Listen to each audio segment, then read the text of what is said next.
whole list of things that she does amazing. But recently, our local celebrity, her and her husband will be featured on HGTV. Everybody goes,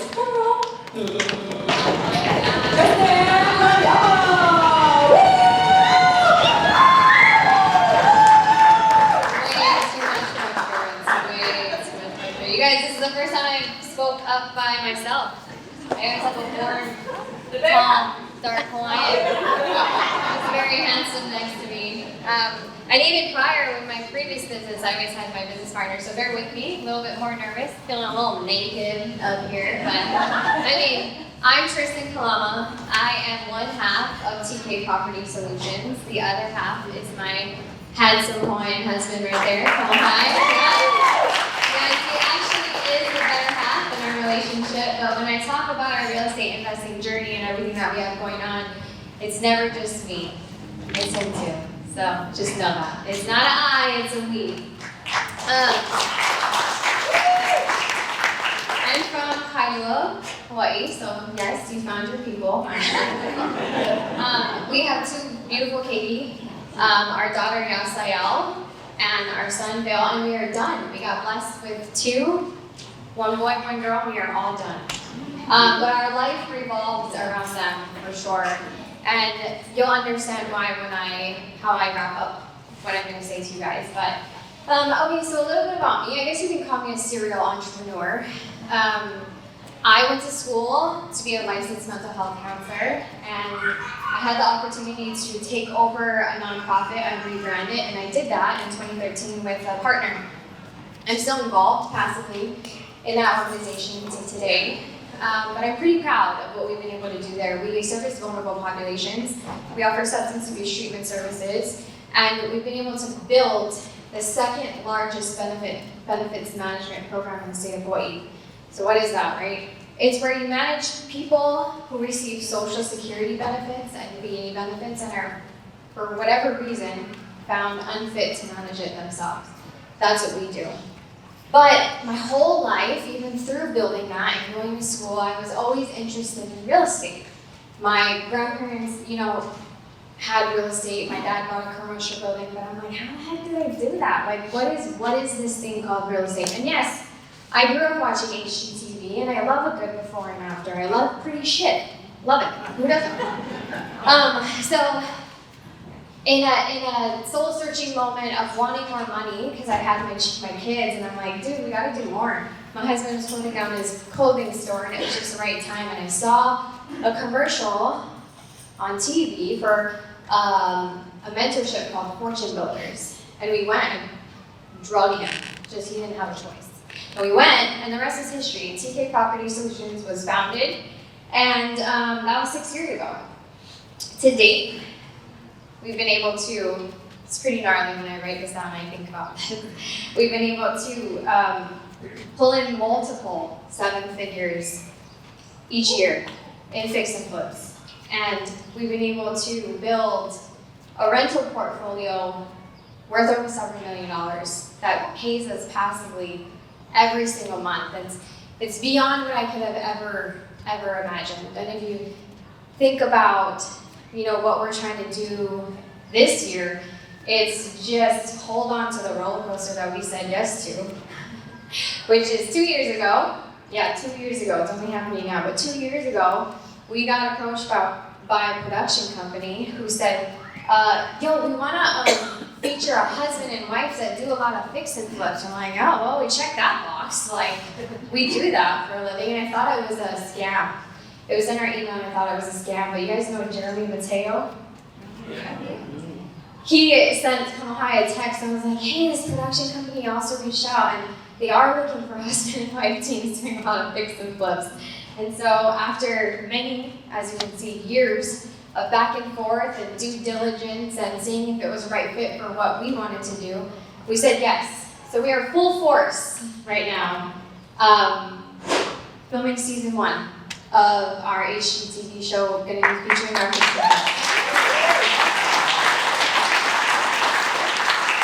And that is the first time I've said that out loud in a public setting. It still hasn't sunk in. But, so, we've also been able to establish deals in Aloha. You guys know what deals in Aloha is? Who's been to one of those? Yes, it's such a beautiful thing. Obviously, we created that in an effort of collaboration and community and featuring other investors and other entrepreneurs and putting Hawaii on the map. That's ultimately the goal, because Hawaii is a very, very special and unique place, and you all know that being in this room. And obviously we're in a hiatus. You know, I miss it too, but we're really, really, really busy right now. And we'll bring it back soon enough, but what is such a blessing is seeing events like these and all the other networking events that have been popping up and are available to the investing community. Because like Ashley said, when we started, there was zero. There was zero, or you had to be an experienced investor, like Connie said, to even go. So it's pretty cool. But what I really want to talk to you guys about today, and that's a little bit about me and a little bit about what we do. But what I really wanted to talk to you guys about, and probably there's no way I'm talking for 20 minutes, girl. Hey, that's for money. Is this concept of being able to do your real estate business or your entrepreneurship business or whatever it is, and also take care of yourself. I feel like in this real estate investing space or this entrepreneurship space, the emphasis is on hustle culture. That's what's accepted. That's what people read down your throat. If you turn on social media, it's to grind your way to success, right? It's success at all costs. It's burn the candle at both ends.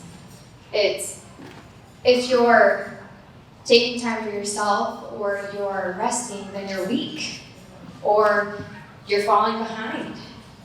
And the reality of the situation is I don't believe that that's true. And I know a lot of successful people that don't believe that that's true either. And I'm saying, why don't we unsubscribe to that hustle culture and let's subscribe to a different type of culture. There has to be a way, and I think the topic of conversation needs to be, why don't we build our businesses around our life? Not our life around our businesses. There has to be a way where you can do your entrepreneurship journey or achieve all of your goals and aspirations that you have for yourself while not sacrificing your well-being. I feel like you can do that while also complementing your overall well-being. And the reason why I'm even talking to you guys about this today is because it's personal to me. It's the journey that I'm at right now. I, last year, hit a point of burnout. I wanted to quit as my husband. I wanted to give up. I was completely lacking the happiness that I thought I would have.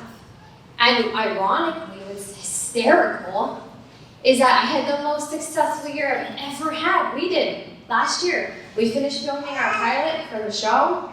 We made our first net million flipping houses. I had nothing to complain about, but I was numb. I felt nothing. And you know why that is? It's because I wasn't receiving happiness from people, places, and things that I thought that I would. Did you catch that? I wasn't receiving happiness from people, places, and things. What's wrong with that? It's outside. It's outside of me. It's external. I was attaching happiness, self-value, and self-worth to an external thing. But everything that you have is already within you. Everything that you need is already within you.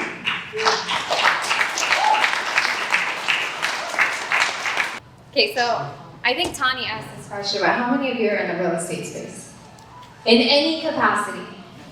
A lot more hands when I said in any capacity. How many of you are starting to get into the real estate space or want to get into the real estate space? Wait, why are you raising your hand, bro? How many of you are human beings? Just checking. Okay, how many of you have experienced stress and anxiety? Right, this is a human condition. And what I'm talking about is that we can normalize that because this journey of life is difficult. And then when you add a layer of entrepreneurship and investing into it, it gets that much more difficult. And we can't be walking around like robots, acting like it's not. I think normalizing the conversation is really what's necessary. And it's preached, right? Have a strong mindset. Have a strong mindset. And that's critical. Please do not misunderstand me. It starts there. It starts there. But it can't end there. Because when it ends there, what ends up happening is your emotions sometimes get bulldozed. Because we're taught to be strong and to make it happen, no matter what. As entrepreneurs, a lot of us, not even as entrepreneurs, but as human beings, specifically with entrepreneurs, because I feel like a lot of you are trying to get into that space or already are in that space, we have baggage that we carry around that we don't even realize all the time. And no one really teaches you how to deal with that baggage either. And what ends up happening is you rationalize to minimize. You succeed that problem away. You achieve that goal so that pain is no longer there. And it works. That's why entrepreneurs and real estate investors and business owners are super, super, super successful because they have that skill set, but it works until it doesn't. It works until it doesn't, which is what I hit last year. What if in seminars or mentorships, we've all been talking about mentorships, what if the first module that you subscribed to was how to heal your way to success? What if that was the first module that is strictly focused on emotion and mindset? What if that was the first thing that you had to learn before you had to learn what the freaking birth strategy was? What do you think that would produce for you and do for you as a human being? I think that if that was a normal thing that you had to do or had to learn about or had to go through, we would have healthier human beings. We would have human beings that did succeed and were in it for the long haul. We would have human beings that didn't quit when things got hard. Because this industry is hard. Life is hard. We'd be more well-equipped to handle stress, right? I want us as entrepreneurs and us as business owners to not operate on one cylinder. And if you're only focusing on your mindset or you're only focusing on your skill set, you're only operating on one cylinder. Think of a car engine. How many pieces or parts are in a car engine? Josh with your Lamborghini. There's a ton, right? And they all need to be working together in order for it to run. What's a car that lasts forever? Honda? Oh, nada. 2003 Toyota Tacoma. Yeah, you're right. Okay, so what I'm saying is we all have to be Toyotas, dude. We all have to be well-oiled machines that are in it for the long haul. Not just people flying by the seat of our pants, subscribing to the whole hustle culture and burning out after 6 years. Just saying. I think I want to normalize the conversation of struggle. I think we need to take a more holistic approach to investing into entrepreneurship. I think that if your kids are the most important thing to you, which I've heard a lot of people say today, then build your business around them. Just like Deals in Aloha. You guys, whenever we held the meetup, when was it? But when was it? It was during the week. And what time of day was it? When kids are at school. When my kids are at school. Exactly. That's an example of me building my business around my life and my priorities. It's very rare that you'll see me or Kamohai at a networking an event at night. Why do you think that is? For the kids. It doesn't fit my life. It doesn't fit what is important to me, which is my children, and my me time, and my husband time.